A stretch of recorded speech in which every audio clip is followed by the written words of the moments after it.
Good morning, men. My name is Pastor Carlos Malley. I'm the outreach pastor of the Circle Church of Alexandria, located in Alexandria, Louisiana, here for another episode of Manhood Monday. This morning, we're going to talk about enduring persecution. I wanted to read a text to you. It comes from Matthew's Gospel, chapter 5, verses 10 through 12, and it reads, "Blessed are those who are persecuted because of righteousness, for the kingdom of heaven is theirs. You are blessed when they insult you and persecute you and falsely say every kind of evil against you because of me.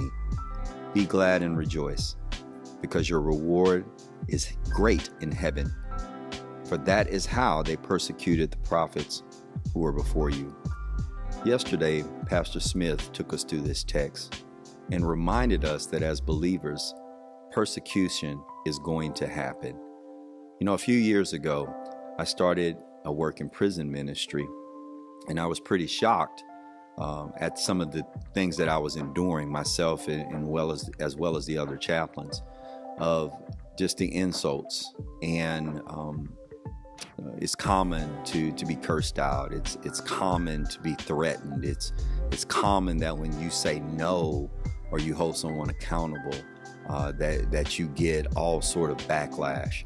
You know, but I remember also when I deployed back in 2018, I primarily served as a hospital chaplain, but when new leadership came in, they wanted me to circulate through other countries. And my commander actually tried to fight against that. She felt that that's not why I was brought there, that another commander, even though he was now her new boss, didn't have the right to come in and dictate where I was going to go, you know, with me being assigned to her as the hospital commander. Nevertheless, that she didn't win that battle, and we ended up having to circulate, which was good because I actually got to go and visit several soldiers throughout other areas in the Middle East. And so I remember the day before me going out, and she was very, very concerned about me because she was an emergency room doctor, and throughout her career she had saw some of the worst of situations that can happen outside the wire. And so she brought me in, and traditionally I would pray for her, and she prayed for me, and she prayed for my 56 Micah, what we would call a religious services assistant. And so I called my wife, and I can remember the magnitude of just realizing that, you know, we can go outside of this wire and pay the ultimate sacrifice for fighting for the freedoms that we enjoy as Americans. And so my primary responsibility was to go and provide religious support and check on soldiers, but his responsibility was to protect me in the process of doing that. And so I called my wife and I explained to her, like, hey, I'm just throwing a worst case scenario out there at you, that if something were to happen to where myself and my RSA are captured, I just need you to know that if I'm asked to renounce my beliefs, or if I'm asked to do anything that will compromise who I am as a soldier, I'm not going to do it. You know, I will die for my beliefs, and I just need for you to be okay with that. And my wife, in boldness and in fear, said, "You better not do that. You know, God will take care of me and the kids if that happens, but I'm believing in faith that God is going to bring you back home." And needless to say, me and my religious services assistant, we were able to go and circulate to several locations, and 10 people actually ended up accepting Christ in the process of us circulating and providing those services for those soldiers.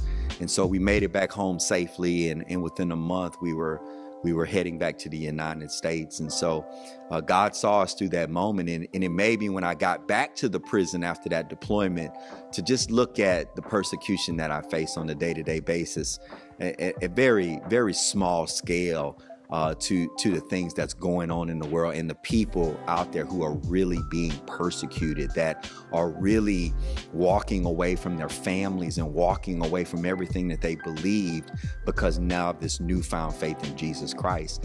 And it reminds us, when we look back at verse 12, and Pastor closed out yesterday so beautifully, that if they persecuted the prophets before you, What makes us think that we're not going to go through the same thing? Because great is our reward still in heaven. And that reward, through all of this work that we do, through everything that we endure as Christians, as men, as fathers, as leaders, is our reward is going to be Jesus Christ.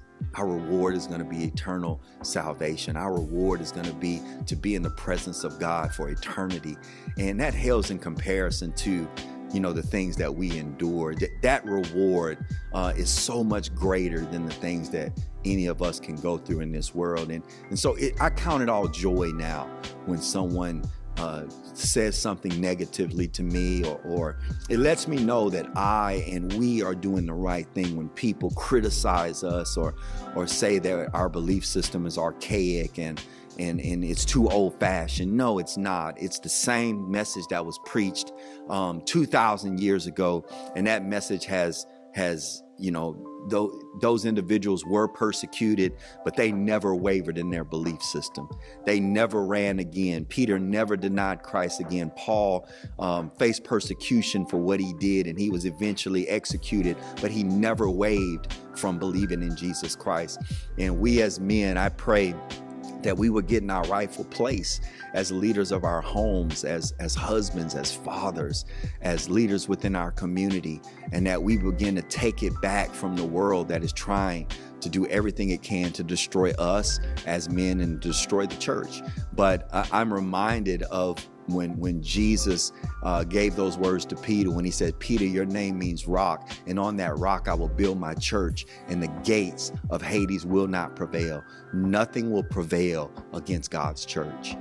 He said that 2,000 years ago, and no matter what people try to do, it will not last. Against any persecution that comes against us will not last. And so I want to encourage you in that this morning, men, to endure any persecution that comes our way, to stay true on the word of God. It was the same yesterday, today, and forevermore, and it will not change. And no culture, no anything that we do should be able to come in and change what God has already said to be true. And so I wanted to encourage you in that. And I always want to leave you by saying, follow me and I will make you fishers of men. God bless you. Have a blessed week until we meet again. Take care.